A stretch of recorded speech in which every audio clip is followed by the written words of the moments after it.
adalah brand manager dari Krispy Kreme Indonesia sendiri, dan aku sudah bergabung bersama tim Krispy Kreme itu dari sejak 2015. Jadi sebenarnya perjalanan Krispy Kreme itu cukup panjang sekali ya di Indonesia. Tapi untuk urusan dunia bisnis sebenarnya Krispy Kreme tidak terlalu, umurnya masih kecil gitu, masih belum terlalu lama.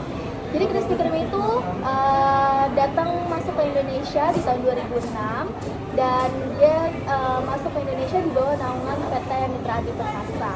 Dan pada tahun 2006 kita memulai toko pertamanya di Pondok Indah Mall. Lalu sekarang kita sudah memiliki sampai saat ini sekitar 42-an toko di seluruh Jabodetabek ya, masih Jabodetabek. Bisa mencetuskan sesuatu yang bisa diingat. Jadi kita terus bersaing di dalam pasar yang memang banyak sekali pendatang-pendatang baru dari F&B itu sendiri. Dan juga pastinya kita memastikan bahwa SDM kita itu terus berkembang gitu. Jadi tidak stuck di situ-situ aja. Walaupun sebenarnya akhir-akhir ini tuh bahan-bahan yang kita gunakan juga ikutan naik sebenarnya, tapi itu nggak jadi acuan atau patokan buat Krispy Kreme untuk semakin menyusut gitu. Kita akan terus meroket gitu dengan inovasi-inovasi yang kita punya. Pertama adalah efisiensi biaya. Jadi gimana caranya dengan biaya yang sedikit tapi kita juga punya kualitas tenaga yang memang benar-benar tidak mengecewakan. Lalu yang kedua ada produktivitas karyawan.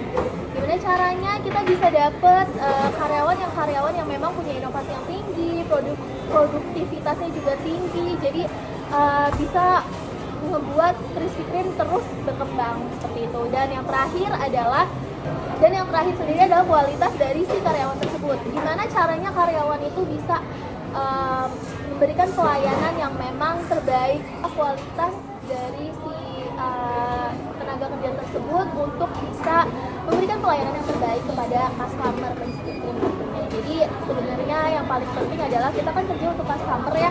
Jadi Krispy Kreme mencari atau hire orang yang memang benar-benar kerjanya tulus dan mencintai brand tersebut. Dalam hal SDM, untuk strategi operasionalnya pasti yang pertama adalah kita harus melihat kebutuhan dari setiap store yang berbeda-beda pastinya, karena kan ada store yang kecil dan juga ada store yang besar. Jadi kita lihat dari sisi store-nya, kita akan cukupi sesuai dengan kebutuhan yang mereka punya.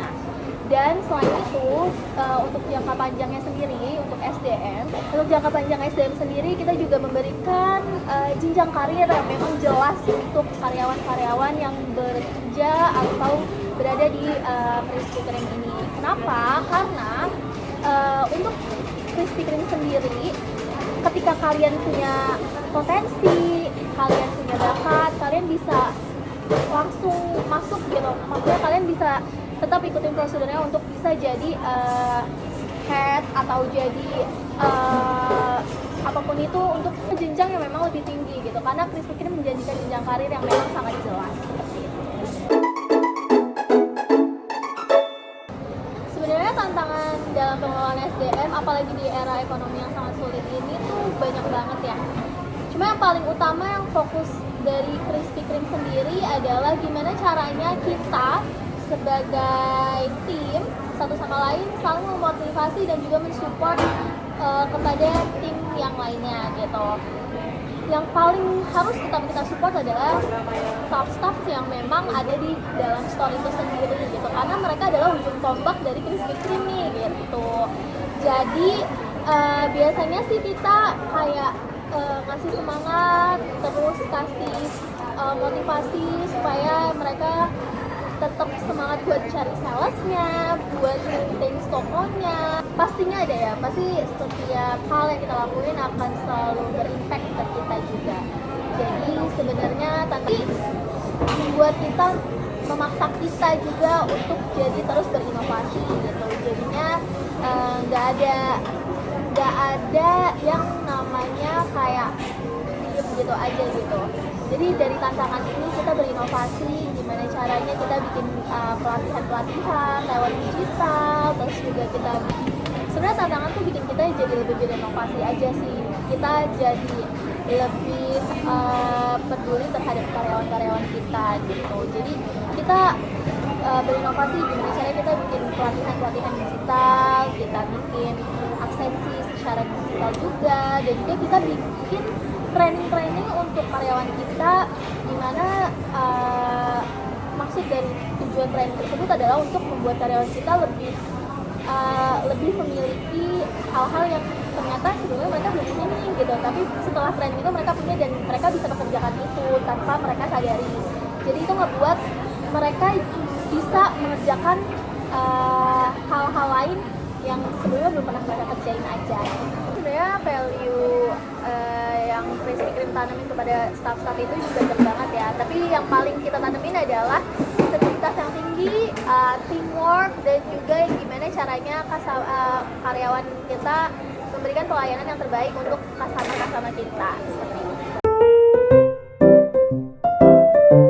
Sendiri untuk sekarang kita memang melakukan rekrutmen secara online juga, jadi banyak banget platform digital yang kita share supaya kita tuh lebih transparan aja gitu. Jadi bisa nggak cuma dari mulut ke mulut aja, tapi banyak orang yang tahu kalau ternyata kita memang membuka banyak lowongan pekerjaan seperti itu. Dan juga kita juga memberikan lowongan pekerjaan atau rekrutmen yang ada, kita juga memberikan pelatihan secara online kepada staff-staff kita yang sudah berada di Krispy Kreme. Jadi itu bisa diterapin tanpa harus datang ke head office, mereka duduk, mereka training, tapi bisa mereka pelajari di aplikasi e-learning mereka masing-masing. Yang penting kita harus fleksibel sih, kita harus bisa baca data juga. Kita harus ngikutin perubahan-perubahan yang ada di sekitar kita. Kayak sekarang kan banyak banget anak Gen Z gitu ya, jadi kita juga harus bisa mengikuti zaman ke zaman. Jadi nggak mau nonton itu aja, nggak mau nonton harus kerjanya seperti itu, karena kalau kata orang-orang sekarang dan yang saya lihat juga rata-rata Krispy Kreme memang anak-anak Gen Z. Jadi mereka bisa bekerja dengan inovasi yang tinggi, tapi juga ada hal-hal yang lainnya yang memang tidak bisa dipaksakan seperti generasi-generasi sebelumnya, seperti itu. Pesan saya adalah jadilah HR yang memang berorientasi tinggi, dan juga jadilah HR yang punya strategi. Jadi kamu nggak itu aja gitu. Jadi kamu punya strategi yang memang bisa ngebangun dan memberikan kamu peluang. Dan juga lagi, jadilah HR yang peduli dengan manusia. Memanusiakan manusia itu sangat penting. Gitu. Itu pesan dari saya.